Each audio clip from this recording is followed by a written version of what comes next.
Today I'm here to show you the new Linux Mint 15 RC. That's a release candidate. It's not the final release. However, it's a nice looking system, and I like the layout of the system. It's menus. It comes with a lot of whistles and bells to be an RC. This is a very stable system. I find it to be fast. It's clean looking. Uh, it's just super good system. We have accessories. We have our calculators and archive managers, our disk managers, and USB writer, which this USB writer, and it's okay, I guess, for storage. I really couldn't get it to boot a USB drive. But then again, maybe it was just me. Games, I added all these games to it. It was, see right here, well, I'll say all, there's 3 games. Then I added that more or less from my granddaughter. She must play with my computer. Oh, well, anyway, graphics. We've got document viewer, GIMP, GSUM, image viewer, image magic, LibreOffice draw, Shotwell, which I've added to the system. A lot of software as far as my organizing my photos. It's really a nice program. With a simple scan. The internet come with Google, come with Chromium. Dropbox I added, Firefox I added, Pigeon, Instant Messenger came on it. I added Thunderbird, the transmission torrent program, and XChat. Office, we get a dictionary, we get LibreOffice. LibreOffice is a super good Office program. I can stack it beside a Microsoft Office anytime. It will even open and read and edit Microsoft documents. This is a #1 program. I added all of this stuff in just so I could operate Cam Studio. This is a wine environment.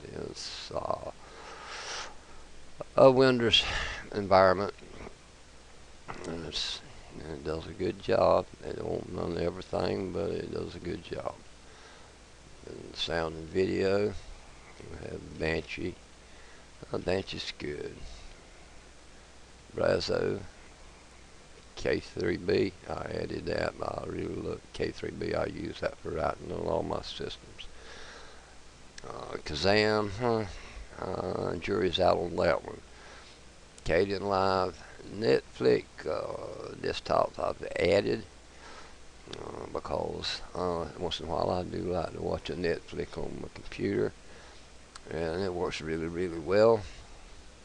Record It Now came on the Linux Mint 15 distro. It looks okay.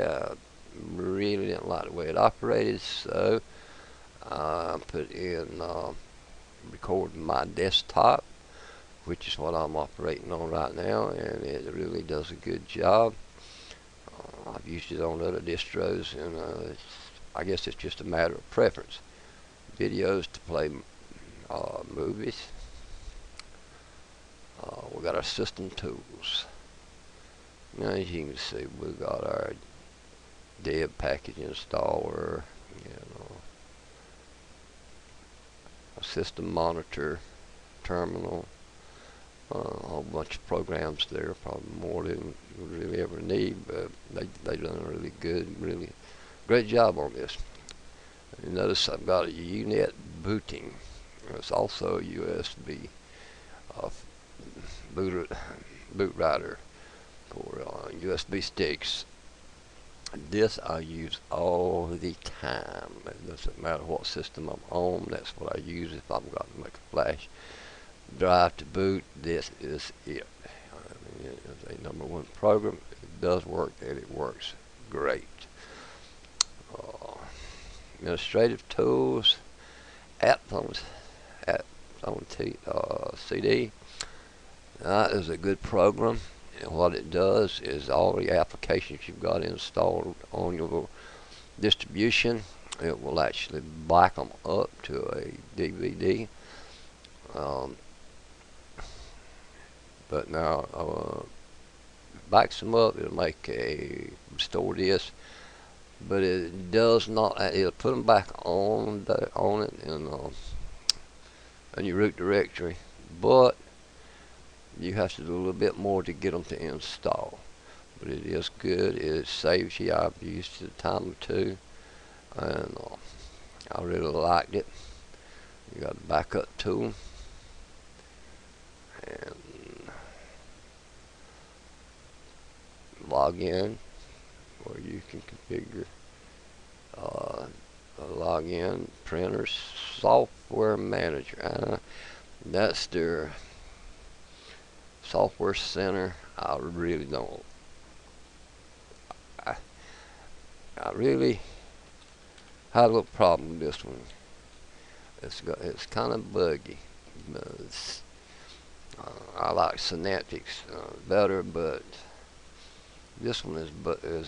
It's got a lot of great software, and with a little bit of playing with it, you can find out how to use it without having the freeze ups and all. I'll just go to all packages and give it a minute to load. It's kind of slow to load. That's one of the things that they need to repair in this system. Is their software center just is not hitting on a whole lot as far as the operation. It's got a lot of good software in it, but let's see. Okay, the top end of the box turns yellow. Well, if you go to the category and type it in, everything freezes, and you can see it's got a lot of different softwares in it. I just typed in that just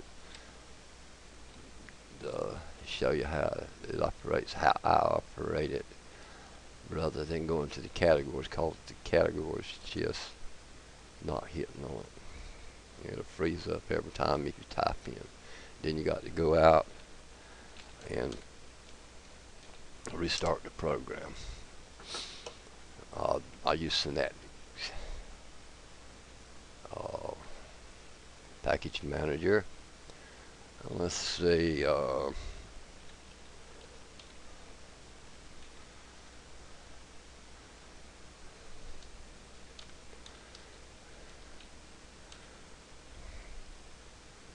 don't know if they got it in here or not. Let's find out. Okay. Let's put here. Okay, Potato Guy, you saw in the games. K-Tubulin is the Bluetooth name for it. It's already installed. It's white green, but if it wasn't installed, it would just be a blank like this, and you would highlight it, click on it, and tell it to install it, or mark it for install. Very simple. Works great. Like I say, it's one of those things that I like. I like to use it. I guess it's all in what you get used to. Okay, come on now. I'm kind of clumsy here this morning, but we'll get it done. Alright, we've got our update manager, our upload manager, and our Windows wireless drivers. Install. Yeah. I haven't had any problems getting it to pick up my wireless or anything else on any of the computers, so I really can't say on that one. Preferences. Alright, about me. Okay. Appearance, customize the appearance. And the Bluetooth, desktop settings, all that good stuff. What I'm trying to say is, and we'll go to favorites, and this is what I've got saved into my favorites. It's really, really a nice system. Really nice system. I tell you, anybody that's coming from Windows over to Linux, this would be the system. Um, it's easy to operate. It's stable.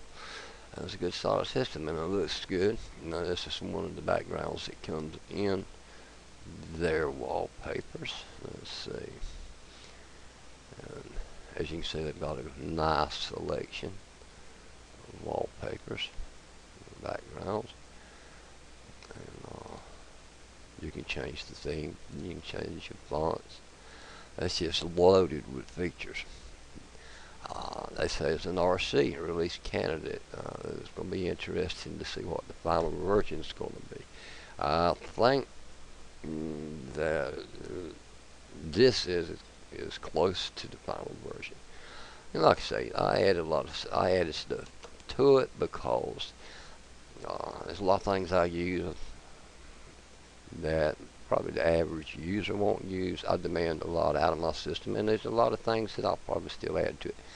But this is a super great system. I mean, I was really impressed with it. I started operating a computer back in the DOS days. Came up through all the DOS shells and the 3.0 Windows and right on up. And, even to the Windows 8. You know, and the Windows 8 just a piece of junk as far as I'm concerned. That's what caused me to trash out my hard drives and put Linux on. And I have never ever regretted going over to Linux systems. They do everything I want it to do. Just as good as Windows, if not better than Windows in most cases. I don't have the registries I have to worry about corrupting or defragging. I don't have to defrag my hard drive. There's just so many advantages to Linux, and now I've come out with this Linux Mint 15. It's a super great system, people. I would suggest if you haven't tried it, try it.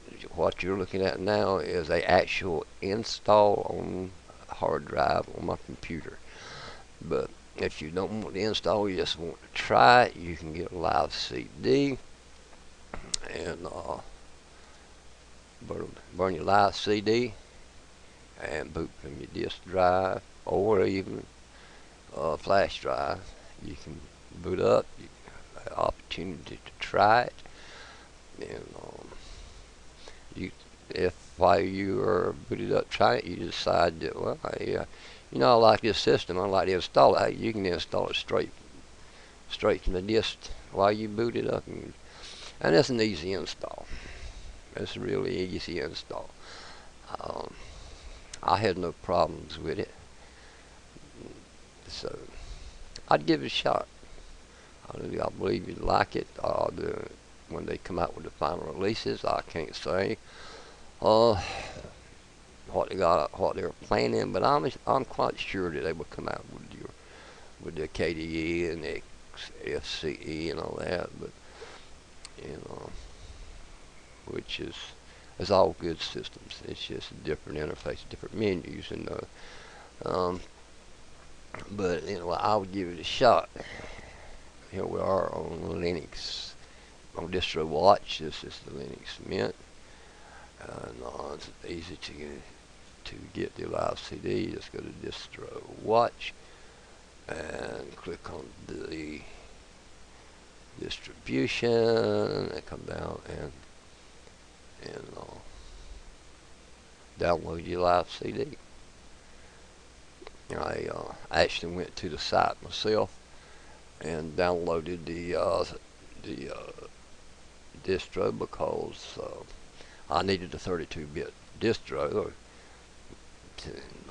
One reason I needed the 32-bit, which it'll run on any of my machines, is I've got a laptop. I've got an IBM laptop that I'm going to put this Linux Mint on, and this 32-bit system. So I'm going to put it on my IBM, and it runs on this one. And I've got and this is what I call my Johnny Cash computer. It's custom built. I built it myself.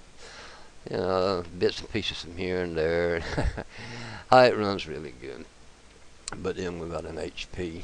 That I'm going to put this on, and just the I just like the way the system, and the system really don't use that much resources. And so I'm trying to say here is this is a super distro.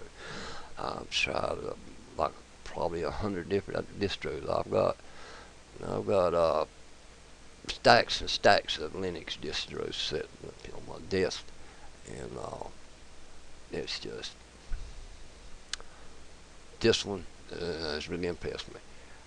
When I first installed, first tried it, I didn't like this, or I didn't think that I would like this, because I was used to just popping up my menu and everything just there. I mean, one line menu, I had it, whatever I needed. So this kind of modernized, and I like it. I'm getting used to it. It's really nice. Um, I'm not married to anyone's